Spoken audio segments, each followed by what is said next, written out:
اعوذ باللہ من الشیطان الرجیم بسم اللہ الرحمن الرحیم۔ السلام علیکم۔ آج میں سورہ طٰہٰ پیش کر رہا ہوں۔ یہ مکی صورت ہے اور اس کی 135 آیات ہیں اور اس کے 8 رکوع ہیں۔ تو جیسا کہ میں عرض کرتا ہوں کہ نماز ہمارے لیے ایسے ہی ضروری ہے جیسے ہر انسان کو سانس لینا ضروری ہے۔ اللہ تعالی ہمیں سجدوں کی نعمت سے آشنا کرے، آمین۔ تو یہ میں شروع کرتا ہوں۔ مستند ذرائع روایت سے ثابت ہے کہ حضرت عمر رضی اللہ عنہ اس سورت کو سن کر مسلمان ہوئے تھے۔ ان کی بہن حضرت فاطمہ اور ان کے بہنوئی حضرت سعید بن زید رضی اللہ عنہ ان سے پہلے خفیہ طور پر اسلام لا چکے تھے، جس کا انہیں پتہ نہیں تھا۔ ایک روز گھر سے حضرت صلی اللہ علیہ وسلم کو قتل کرنے کے ارادہ سے حضرت عمر بن خطاب نکلے۔ راستے میں نعیم بن عبداللہ نامی ایک شخص انہیں ملے۔ انہوں نے حضرت عمر سے کہا کہ آپ پہلے اپنے گھر کی خبر لیں، جہاں آپ کی بہن اور بہنوئی مسلمان ہو چکے ہیں۔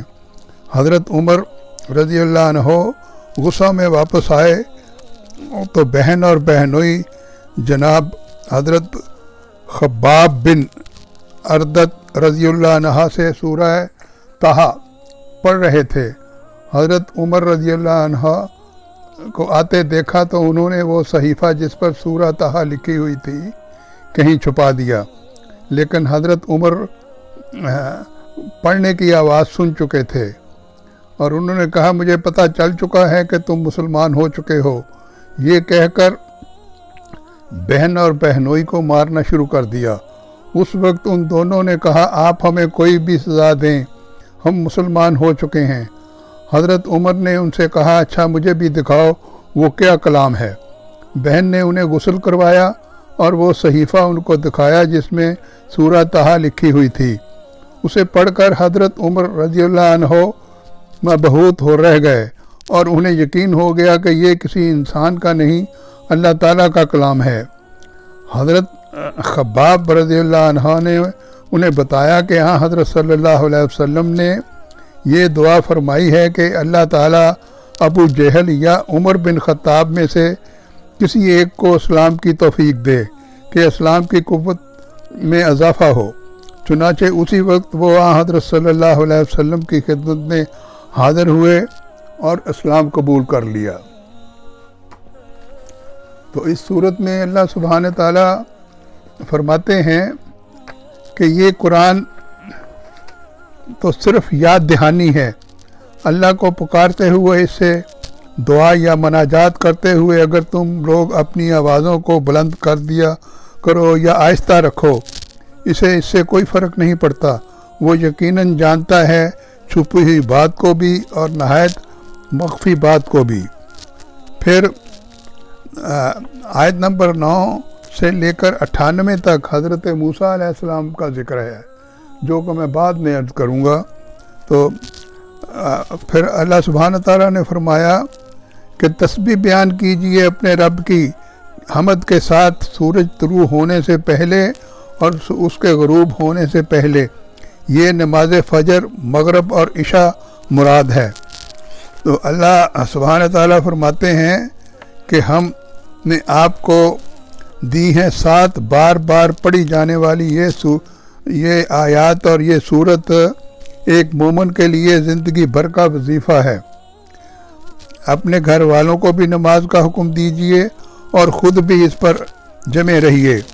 اللہ سبحانہ تعالیٰ فرماتے ہیں ہم آپ صلی اللہ علیہ وسلم سے کوئی رزق نہیں مانگتے بلکہ ہم خود آپ کو رزق دیتے ہیں۔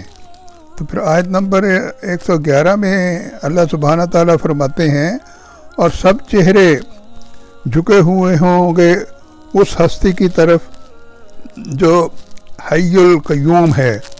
الحی القیوم کے بارے میں عام طور پر خیال کیا جاتا ہے کہ یہ اسم اعظم ہے، یعنی اللہ کا عظیم ترین نام اسم اعظم ہے، جس کے پڑھنے سے جو دعا کی جائے وہ قبول ہو جاتی ہے۔ تو پھر اللہ سبحانہ تعالیٰ فرماتے ہیں کہ جناب موسیٰ علیہ السلام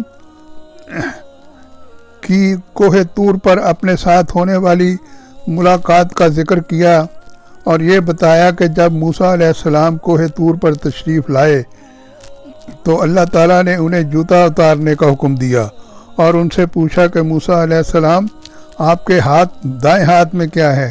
جناب موسیٰ علیہ السلام نے کہا یہ میری لاٹھی ہے جس سے میں سہارا لیتا ہوں اور اپنی بکریاں چراتا ہوں، اور اس سے بہت سے احکام بھی لیتا ہوں، اور اس سے بہت سے کام بھی لیتا ہوں۔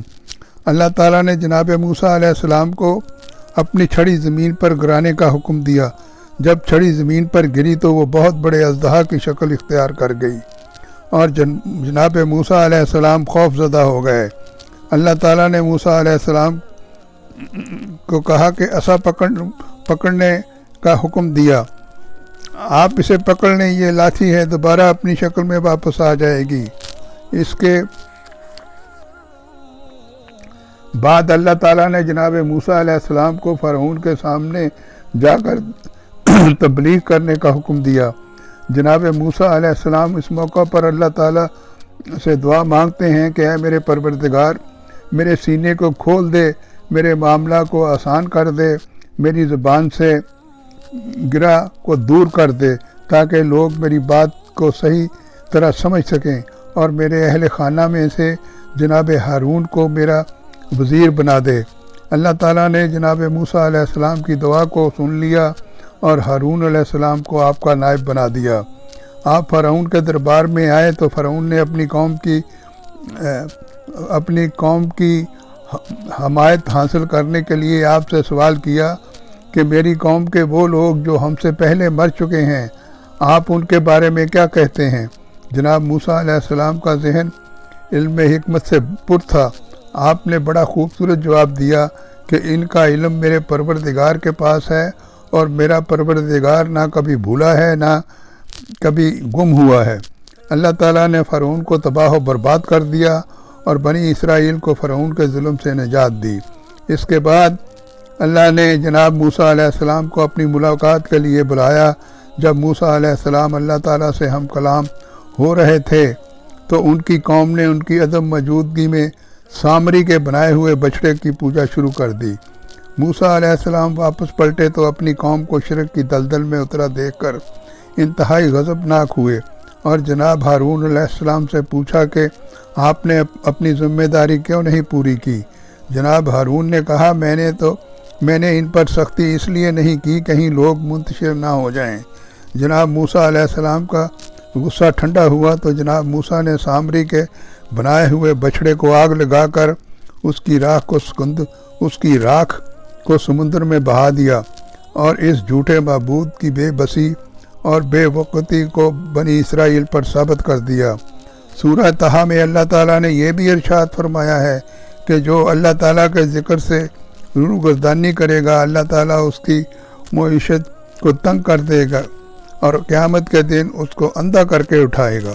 وہ کہے گا اے میرے پروردگار، تو نے تو مجھے اندھا کیوں کر دیا؟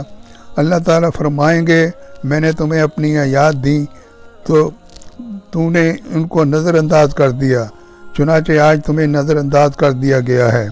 اللہ تعالیٰ سے دعا ہے کہ وہ ہمیں قرآن مجید پڑھنے، سمجھنے، اس پر عمل کرنے اور سننے کی توفیق عطا فرمائے، آمین۔ تو میں یہی بات آپ سے عرض کیا کرتا ہوں کہ جو ہے بچوں کو عربی زبان سکھائیں۔ اللہ تعالیٰ آپ کے لیے آسانیاں پیدا کرے۔ اللہ حافظ۔